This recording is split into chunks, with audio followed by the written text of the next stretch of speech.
बनी इसराइल में एक औरतनुमा आदमी रहता था, बारीक आवाज, बगैर दाढ़ी और नाजुक मिजाज। वो अपनी ज़ाहिरी शक्ल सूरत से फायदा उठाते हुए जनाना हमाम में औरतों का मसाज करता था। कोई भी उसकी हकीकत नहीं जानता था, सभी उसको औरत ही समझते थे और यही तरीका उसके लिए कमाई का जरिया भी था। वो कई बार इस काम से तौबा भी कर चुका था, लेकिन हमेशा तौबा का मतलब भूलकर फिर से वही गुनाह कर बैठता। दिल में तौबा का ख्याल आना खुशबख्ती की अलामत है, क्योंकि जो आदमी गुनाह को गुनाह नहीं समझता वो बदकिस्मत आदमी है।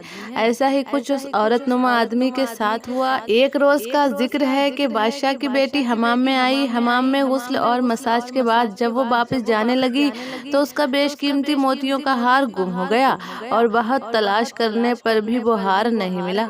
तो बादशाह की बेटी ने हुक्म दिया कि हमाम में मौजूद सभी औरतों की तलाशी ली जाए। चुनाचे सबकी तलाशी ली गई, लेकिन वो हार नहीं मिला। वो औरतनुमा आदमी, जिसका नाम नसू था, रुसवाई के डर से एक जगह छुप गया। जब उसने देखा कि शहजादी की कनीज उसको ढूंढ रही है तो उसने सच्चे दिल से खुदा को पुकारा और खुदा की बारगाह में दिल से तौबा की और वादा किया कि मैं आइंदा कभी भी ये काम नहीं करूंगा। मेरी लाज रख ले, तू ही मेरी इज्जत रखने वाला है, मुझे रुसवा होने से बचा ले। अभी वो तौबा कर ही रहा था कि अचानक बाहर से आवाज आई कि नसू को छोड़ दो, हार मिल चुका है। नसू नम आंखों से शहजादी से इजाजत लेकर घर वापस आ गया। नसू ने कुदरत का करिश्मा देख लिया था और हमेशा हमेशा के लिए उस काम से तौबा कर चुका था, लेकिन कहानी यही खत्म नहीं होती। फिर जब कई दिनों तक वो हमाम में नहीं गया तो बादशाह की शहजादी ने उसको बुलावा भेज दिया कि नसू को कहो मेरा मसाज करे, क्योंकि शहजादी खास तौर पर उसी से मालिश करवाती थी। जब नसू को ये खबर मिली तो उसने बहाना बना दिया कि मेरे हाथों में दर्द है, मैं मसाज नहीं कर सकता।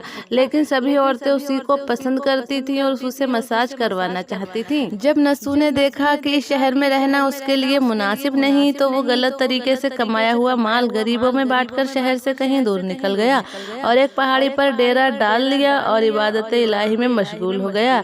एक दिन का जिक्र है कि उसकी नजर एक गाय पर पड़ी जो उसके करीब घास चर रही थी।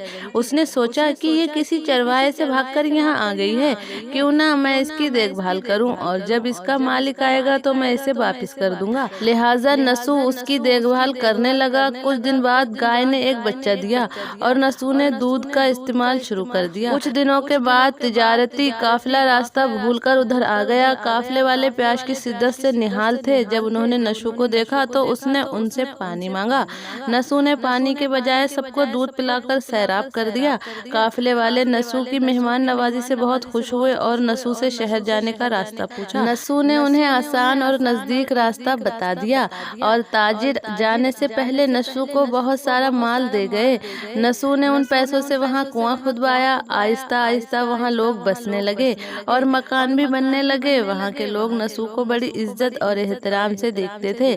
जब नसू के चर्चों का बादशाह वक्त को इल्म हुआ तो बादशाह के दिल में नसू से मिलने की ख्वाहिश पैदा हुई।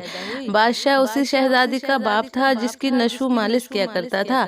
बादशाह के दिल में जैसे ही नसू से मुलाकात की ख्वाहिश ने जन्म लिया तो उसने नसू को पैगाम भेज दिया, बादशाह उनसे मिलना चाहता है, मेहरबानी करके वहाँ तशरीफ ले आएं। और पैगाम मिलते ही नसू ने साफ इनकार कर दिया और कहा मुझे बहुत सारे काम है, मैं नहीं आ सकता। जब ये खबर बादशाह तक पहुंची तो उसे बहुत ताज्जुब हुआ। फिर कहने लगा अगर नसू नहीं आ सकते तो मैं खुद उनके पास चला जाता हूँ। फिर एक रोज बादशाह नसू से मुलाकात के लिए अपने महल से निकला। अभी उस इलाके में दाखिल हुआ था कि खुदा की तरफ से मलुकल मौत को हुक्म हुआ कि बादशाह की रूह कब्ज कर लो। और फिर उस जमाने की रस्म रिवाज के मुताबिक और बादशाह की नसू से मोहब्बत को देखते हुए लोगों ने नसू को तख्त पर बैठा दिया और बादशाह वक्त बना दिया। नसू ने अपने मुल्क में अदल व इंसाफ का निजाम किया और उसी शहजादी से शादी कर ली। एक दिन नसू तख्त पर बैठे हुए लोगों की फरियाद सुन रहे थे कि एक शख्स हाजिर हुआ और कहने लगा कुछ साल पहले मेरी गाय गुम हो गई थी, मैं आपकी अदालत से अपनी गाय का तलबगार हूँ। नसू ने कहा तुम्हारी गाय मेरे पास है, आज जो कुछ मेरे पास है ये तुम्हारी गाय की वजह से ही है। और फिर नसू ने हुक्म दिया कि मेरे सारे मालो दौलत का आधा हिस्सा इस गाय के मालिक को दे दो। वो शख्स खुदा के हुक्म से कहने लगा ए नसू जान लो ना मैं इंसान हूँ और ना ही वो जानवर गाय है, हम तो दो फरिश्ते हैं जो तुम्हारा इम्तिहान लेने आए थे। ये सारा माल व दौलत तुम्हारे सच्चे दिल से तौबा करने का नतीजा है। ये सब कुछ तुम्हें मुबारक हो। اس کے بعد وہ دونوں فرشتے نظروں سے غائب ہو گئے۔ اسی لیے کہتے ہیں سچے دل سے توبہ کرنے والے کو توبۃ النصوح کہتے ہیں۔ توبۃ النصوح سے مراد ختم توبہ ہے، یعنی ایسی توبہ جس کو کرنے کے بعد گناہ کی طرف لوٹنا ناممکن ہو۔ انسان خطا کا پتلا ہے، اپنے ماضی پر نظر بڑھائے۔